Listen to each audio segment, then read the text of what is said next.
ஆண்டவர் சொல்ற ஒரு காரியம் என்ன? இன்னைக்கு பிரசங்கத்தின் தலைப்பு என்ன தெரியுமா? தேவையானது ஒன்றே. அல்லேலூயா. இன்றைக்கு பிரசங்கத்தின் தலைப்பு தேவையானது ஒன்றே. மரியாள் தன்னை விட்டு எடுபடாத நல்ல பங்கை தெரிந்து கொண்டாள். அப்ப நமக்கு என்ன தேவை? ஒண்ணுதான். கர்த்தரிடத்தில் ஒன்றை நான் கேட்டேன்.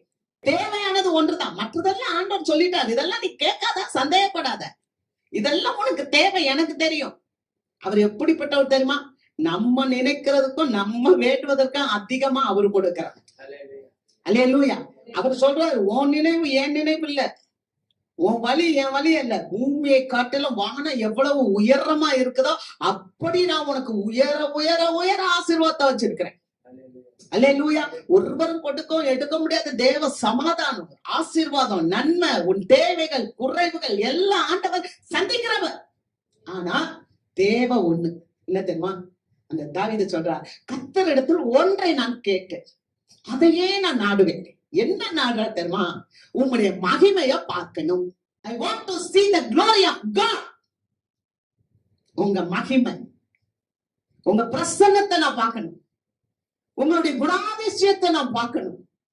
உங்களுடைய பண்புகளை நான் பார்க்க வேண்டும்.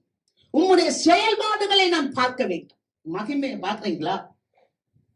அவருடைய மகிமை. இப்போ இந்தியாவுல இருக்கிறோம். இந்தியால இருக்கிற அதே வானம் அமெரிக்கால இருக்குது. அமெரிக்கால இருக்கிற அதே வானம் ஆஸ்திரேலியாவுல இருக்குது.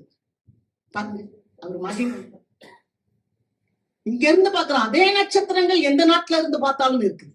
இங்க இருந்து பாக்குற அதே நிலவு எங்க பார்த்தாலும் இருக்குது. அவருடைய மகிமை.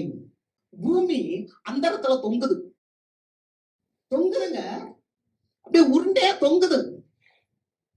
சூரியன் தொங்குது, சூரியனை சுற்றி இருக்கிற கோள்கள் எல்லாம் தொங்கிட்டு இருக்குது. நிலவு தொங்குது. யாரு முட்டு கொடுத்து வச்சிருக்கா? அந்த மகிமையை நினைச்சு பார்த்தோம்னா இதெல்லாம் அவர் தம்முடைய வசனத்தினாலே தாங்குகிறார். வானத்தை, பூமியை எல்லாத்தையும் ஆண்டவர் தம்முடைய வல்லமை உள்ள வசனத்தினாலே தாங்குகிறார்.